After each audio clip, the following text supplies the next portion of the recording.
Thank you for tuning in to ZimNews Beat TV with Robert Tapfumani. Makadi wantitsi. Tipo makadiwo sekuru. Tiripo isikuru sekuno. Aiwa kuno kuri nani zvako. Handitika. Zita rizere ndiani zvi? Forget Chamada. Chamada. Kumushanda kupi?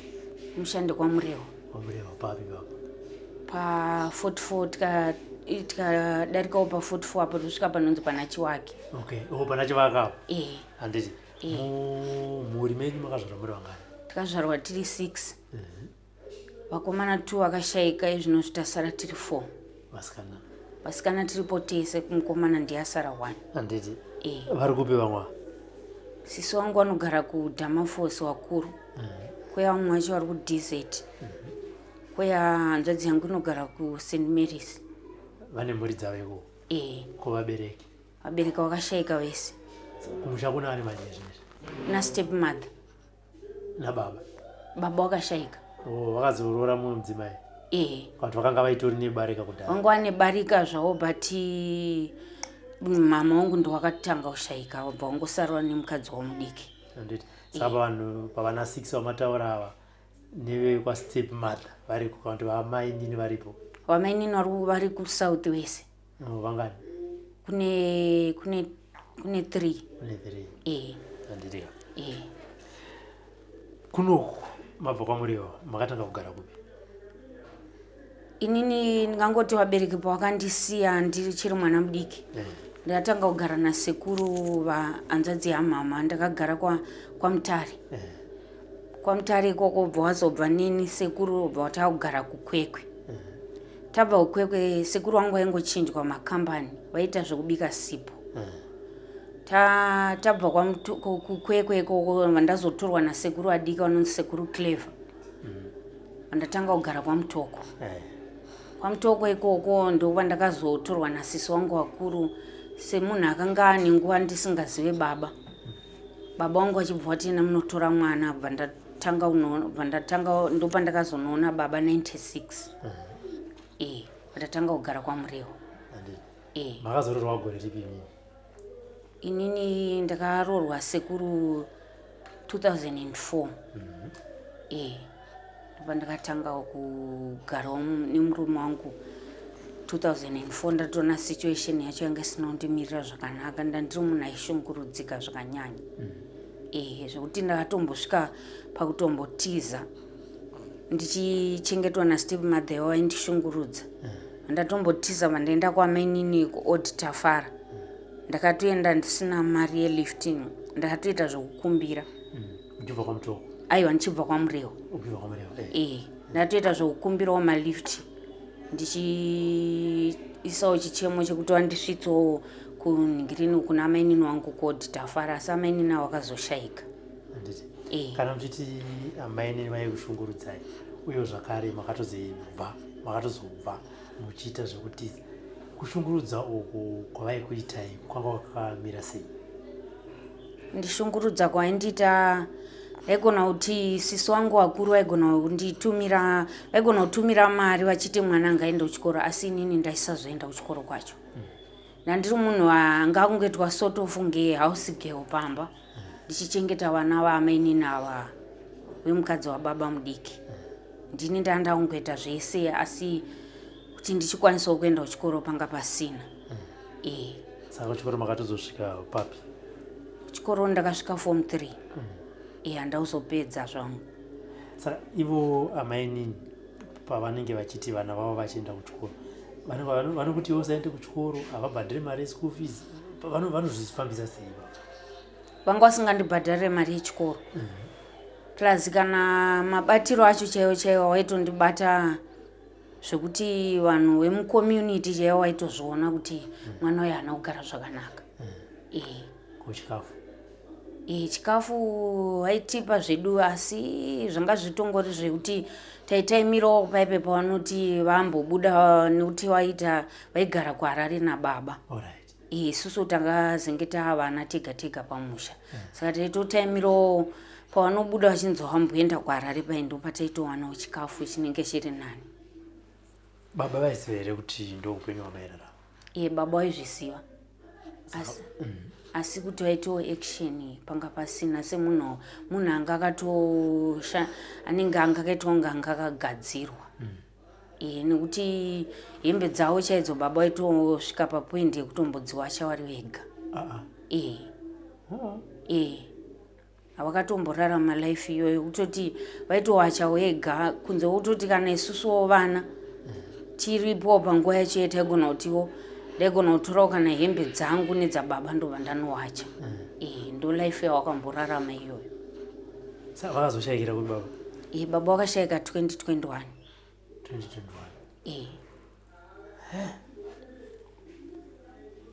Panenge pachiwacha baba hembe amainini varipo tomboti vana muri kuona vanenge vachiti chii amainini?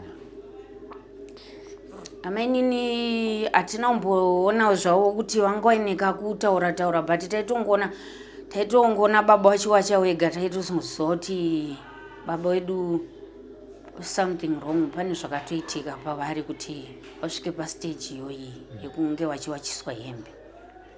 Iwe ndo pawazona kuti zvanyanya izvi regai ndinotsvaga dzimwe hama kuHarare.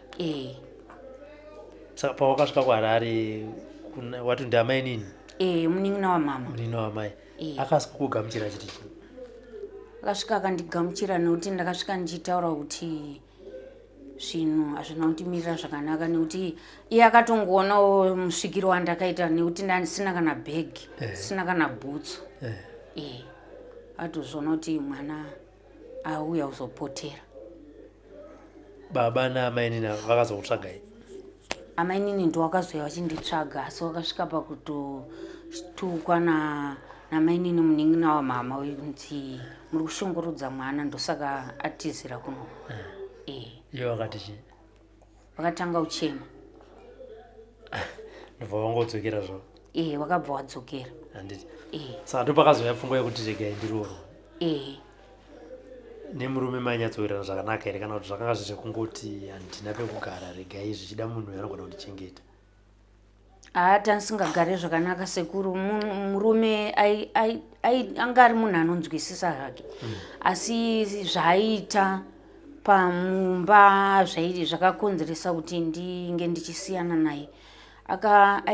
Aiti zvezvi ndisipo because ndaimboita zvemapart time ndikaona kuti mumba situation yemumba haisina kundimirira zvakanaka kunge zvinhu zvangopera seshuga chichi ndaigona kungotorega ndimboshandisawo maoko angu ndichiitirawo vanhu tumawasheni tuchii. Asi murume uyu aisvika panguva yekuti aitora mudziyo wemumba aiitira tsvina imomo. Aitira tsvina mutumadhishi. Saka musi wekutanga ndakambosiyana nazvo vazozvidzokorodza kechi2 pandafonera sisi wangu wakuru ndikati inini imba ndakusiyana naye nekuti ndongosvika mumba muine tsvina ende tsvina yacho ndaitozorasa. Kekutanga murume paakaitira tsvina mudhishi makamubvunza? Ndakabvunza. Akati chii? Akangoti hanzi ndinenge ndapreswa tereti inenge iri kure asi yanga isitombori kure sekuru. Tereti yanga iri padhuze. Maigara kupi baba? Ndandiri kuOpli. KuOpli? Saka kana iri apreswa iri kure aidi kuzorasa kugomba kwacho? Inini ndakatozoudzwawo nevamwe zvikanzi inogona kunge yanga iri mhiko yake yaaiita kuti zvinhu zvake zvimufambire. Ndobva azoita futi kechi2? Kechi2 kacho kaakaita ndokusiya kwandakabva ndaita imba ndatongoendawo mumapurazi ndakuraramawo ndiri mumapurazi. Ipapo makamubvunza here kuti kechi2 wanga wakapreswa futi? Kechi2 kacho ndopakabva pauya sisi wangu wakuru wada kuti vamubvunze kuti chii chiri kuitika. Akabva atiza ana kuwanika panzvimbo pandakatongomudza kuti ana sisi nehanzvadzi vari kuuya akabva abuda bva aenda. Sekutaura kwawaita uchiti vamwe vakati inogona kunge iri mhiko kuti zvinhu zvimufambire upenyu aita basa rei murume uyu zvekuti unogona kufungidzira kuti zvichokwadi aitomboioneka mari mumba kana yanga iri mhiko yekutsvaga mari kana yebasa basa iriwana kana iri mari mupenyu wanga wakachinja nekuda kwemari yaiunza mumba aita sofa ino zvari anoshandira pahopley pange paraundabout pambudzi tisati ndopaingogara achingoshanda ndo paangagara achishanda achiita zvekugadzira mibhedha maodrop ndo basa rake raaiita nekuningirina zvemasodust. Saka imi mungati ngatiti yanga iri mhiko handiti tomboti yanga iri mhiko yekuti zvichida adhonze makastoma zvinhu zvake zvitengwe upenyu hwenyu hwanga huri zvekuti makanga musingashupiki here muchiona kuti zvechokwadi kana yanga iri mhiko mumba hamusi kushayikwa shuga ndazova mutiti imi makanga makutoenda kubasa nekuti mumba makanga musina zvekudya saka toti yanga iri mhiko ichi sikuri ipapo ndikutonasoshaya ndakatombozvibvunza ndega mazuva andasiyana naye kuti asi chii chaimbotraya kuda kuitika kuti ndisvike zvinhu zvakadai so zviri mumba nekuti ndaitosvika panguva yekutombogara mumba musitorina chikafu tichitorarama tichipiwa chikafu nemanext door hazvina kumbopira zvachinja asi aingoita izvozvo asati atanga kuita izvozvo pane here zvimwe zvaaita zvekuti wakazvibvunza kuti munhu uyu sei achiita izvi kana kuti zvakazongotanga ipapo paakatanga kuitira tusina mudishi zvinhu izvi zvakatanga mazuva akaenda unoona baba wake achindisiya ndiri kumusha kwaMurewa ndopaakazvitanga pandakazomuteera kuHarare ndopaakatanga ndatonzi nababa wangu teera pamwe haachadzoka imi pamakaenda kwaMurewa yakanga iri nyaya yechi maivhizita here ende makasarire ikoko kwaMurewa pamusha pawo iwo tinobva tese kwaMurewa saka akanga atondisiyawo pamba pevabereki wake achiti ndinodzoka ndakumbonoshava nguva ndobva yarebesa nguva yabva yarebesa baba wangu achibva wandititeera ateera murume akaswoti chii masvika umba akangosvika bva nditowateererei saka zvichida togona kuti pamwe kuitira tsvina mudhishi yakanga iri nzira yekukudzinga iyo ndofunga pakanga mane vana vangani nemurume ndandine kamwana kangu kari kudhiseti kanonzi Theuma ndisati ndani uyu nekuti ngiri mukomana uyu ndiye mwana wake ari 1 first marriage yangu yandatanga kugara nayo yakashayika uyu wetsvina ndiwe mwana here uyu ari kurwara mukomana handiti saka mwana ane makore mangani zvezvemukomana ane 8 years akatanga kurwara ane makore mangani ende makazviona sei kuti zviri kuitika pamwana kaizvi kurwara mwana atangawo kudonha ne 2 years akangoita kunge buka kuti anga ane zvaaona mumba patamboningirikina patabuda naye time yaakazviita takabuda naye sekuru pataenda naye pamwe pamba patakaenda tanoudzwa zvikanzi ibuka asi ranga risiri buka takasvika mangwana acho makuseni patakaenda ipapo takaenda usiku time noti mwana akavhunduka usiku dzinenge dzanza kuma 12 patabuda pataenda patati rege tidzokere kumba tadzokera kumba kwekwe patazomuka kuseni pataenda patadirectwa zvikanzi endai pane imwe n'anga yatakaenda tiri tese pataenda naye mwana sekuru wayo vachibva vatigadzirira mwana vawatiti mugono endai munotsvaga huku watatsvaga huku iyeye vaenda kunoirasirira kurukowa asi pamwana hapana chakachinja akangotibatsirawo zvedu murume asi haana kutibatsira aine chido nekuti tandisina kana mari hapana chakachinja pamwana bva ndazoningirikini mazuva iyayo ndopakanga pakutanga baba wacho izvo zvekuningirina mumadhishi vachiitira tsvina bva ndazosumuka nemwana bva ndasumuka naye bva ndaenda kumarondera nemwana achingoita zvaaita izvozvo. Mwana bva ndatanga kufamba naye ndiri kumarondera ndatoudzwa kunzi ipfari. Pfari iyeye ndazosangana nevamwe sekuru vandakasangana navo bva vambomurapa zvamboti stopei zvakambomira zvazosumudzira futi. Zvasumudzira kudaro ndakafonera baba wacho ndikati mwana kunoku achiri kungoramba achiita zvaaita.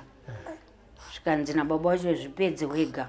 Handiti wakabva kunoku taita kuti tifambe nemwana zvipedze wega.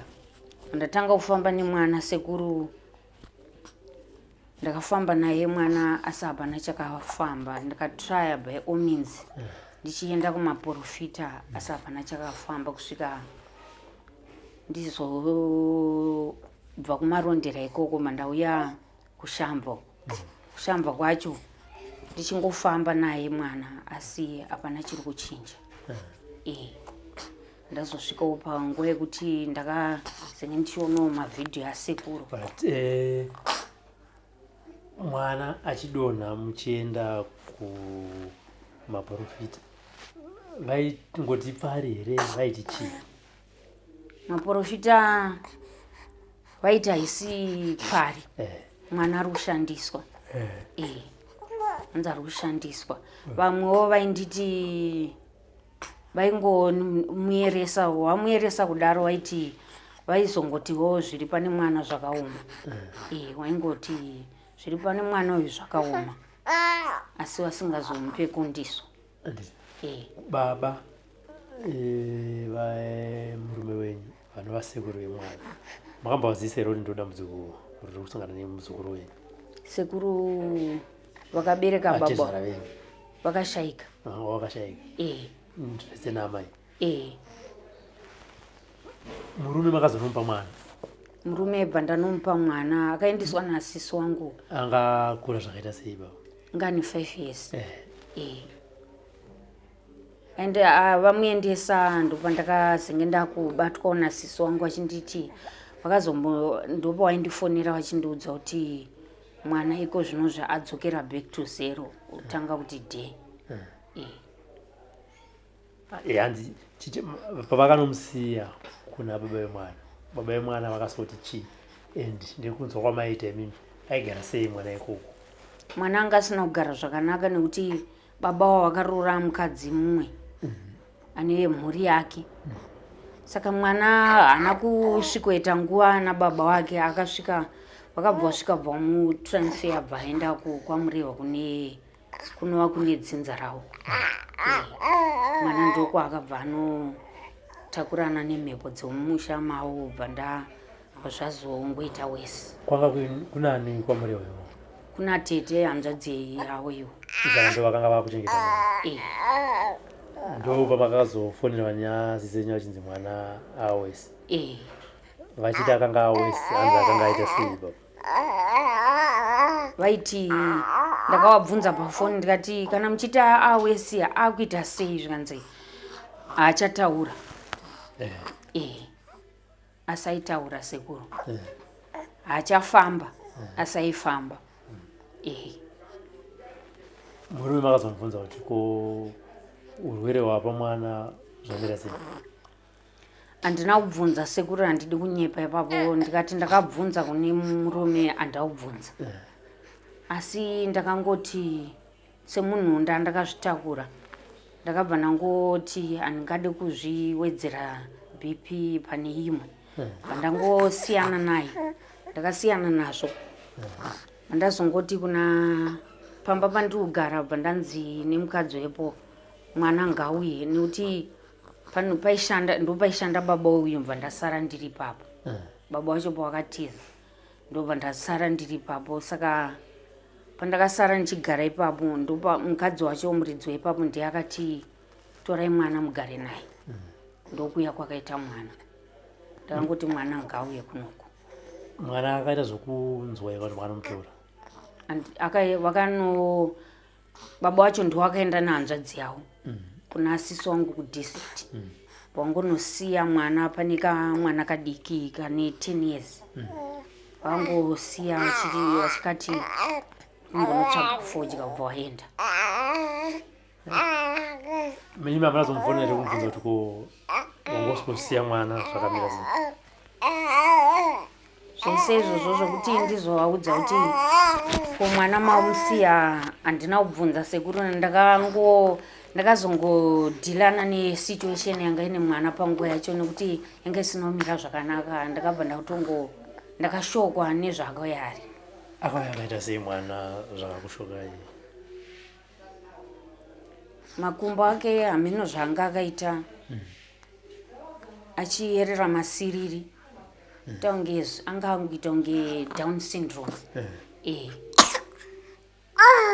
Asende kuteleti asa aienda kufamba chekwa anga angoti paadyira ipapo ndopaaitira asi munhu aitaura kunzwa chekwa angasanzwe anga munhu wewo kuti aita unge munhu ari kuita unge ari kushedzwa achienda kurodhi uko onogara pakati petara otanga kukwiza maoko achidaiwa udaiwa. Saka zvinhu zvakandishoka izvozvo sekuru. Ndakasvika panguva yekumboeredza musodzi. Ndirini wakasiyiwa? First week ya July. Saka kubva ipapo imama munazombotaura nababa vemwana? Up to now asati nambotaura nawo. Saka anodyei mwana? Zvese zvinenge zvingoripo panguva yacho havana chaanosarudza. Anodya. Asi kutaura achataura? Kuenda kuteleti akuenda kana kuti? Kuteleti haendi. Ndotopfekedza mapamba.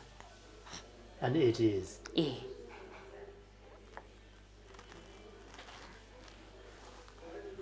Okay. Izvi matimogara ku? Ndiri kuSHAMVA. Mugara kuSHAMVA? Muri kuenda kubasa zvakamira sei? Handina kubasa kwandiri kuenda sekuru. Ndikakuti ndiri kuenda kubasa ndiri kunyepa. Handina kubasa kwandiri kuenda. Handina. Ndakagara. Saka mari yemapamba nekuchengeta mwana uri kuiwana ku? So far handingati ndiri kuwana mari sekuru. Panapa chaipo ndiri kutopfekedza machira chaiwo ndandiri kutopfekedza nchiwacho. Paakatouya nasisi wangu ipapo ndopa wakatouya aine mapamba. KuSHAMVA mbori nechipapi? Hatizosvika hedu kuSHAMVA straight. Kuno kudhuze tiri kumashure kunoku kune vanhu vakabatirwa zvinhu. Wakamboya kunoko. KwaSpring. Kunonzi paSpring. Unenge wadarika pamusiwa?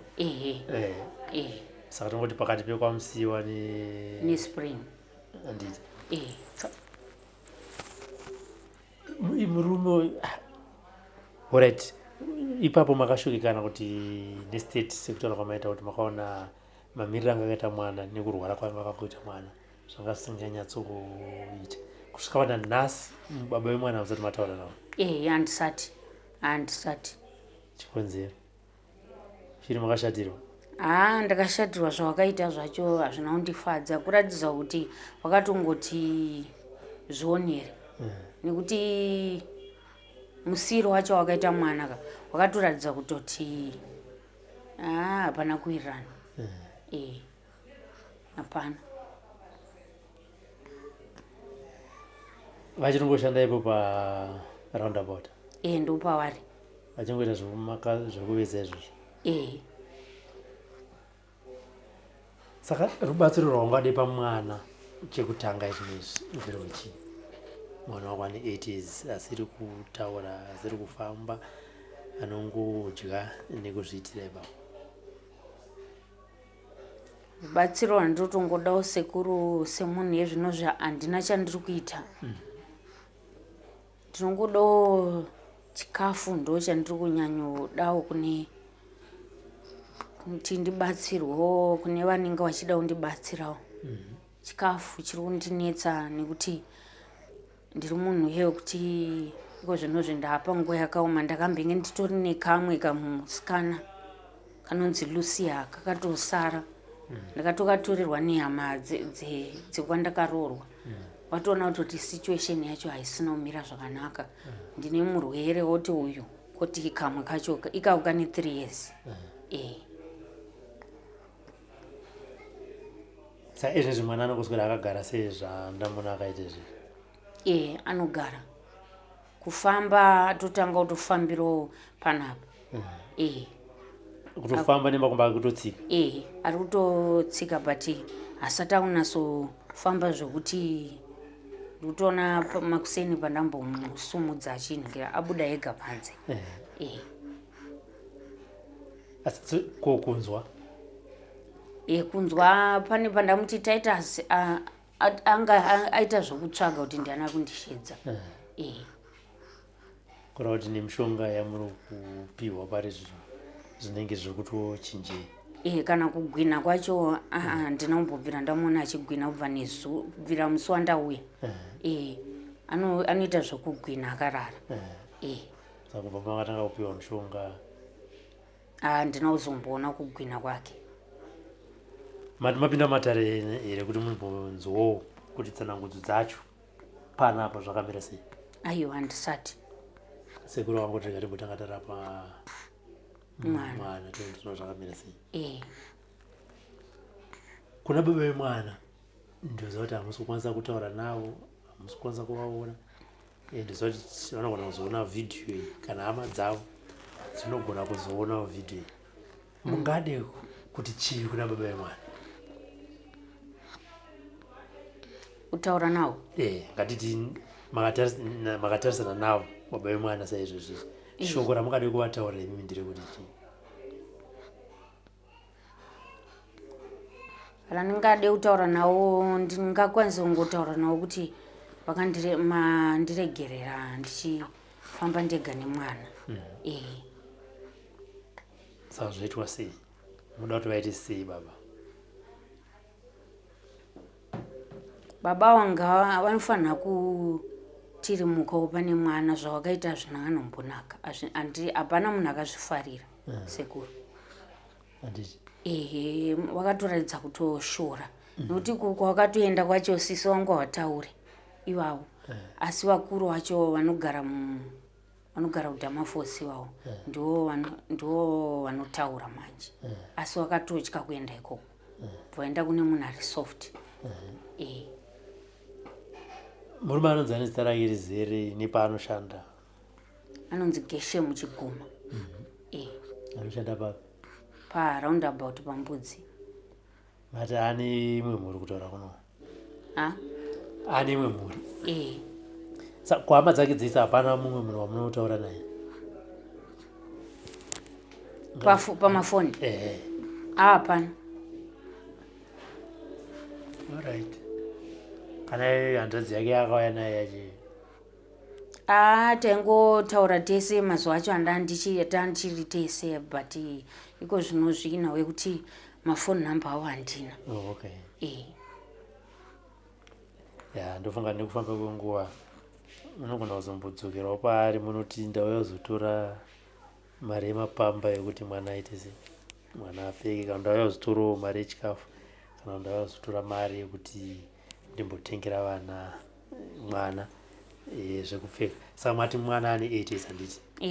Saka tiri kutiwo kumhuri yeZimbabwe kana paine vanhu vane vana vakomana, mukomana handiti taita sikawo, ane mwana zvichida apfuura 8 years ane hembe dzaasapfeke, vari kushaya kwekudziisa kana kuti vanadzo nyange vakasununguka kuti regai vape amai Titus vanokufonirai vachiita sei, vachikupai. Vamwewo zvakare vane zvekudya zvenyu nezvemwana vakasununguka vanokubatai zvakare panhamba dzatiri kuita sei, dziri kubuda idzo dzeidzo. Ini ndozanga kuti mhuri yeZimbabwe inoita sei, inobatsira, asi tachikurudzirwa kuti baba Titus semunhu wemurume so ari kutoshanda paraundabout apa pambudzi haikuna kunyanya kuchengeterwa vana. Dambudziko remwana kana chiri chivanhu rinoda kuti mubatani moita sei, mufamba mese. kana tichida kuti muende kwana chiremba sababa vanofana kubvisawo mari voita se mwana orapwa anditika so ndinoimba kuti mhuri yezimbabwe ichakufonirai kana kuti ichafonera munhu anenge aine foni panhamba idzodzi tonzwa kuti zvakamira sei uko mwana achirapwa. For these and more stories, tune into ZimNews Beat TV with Robert Tafumani.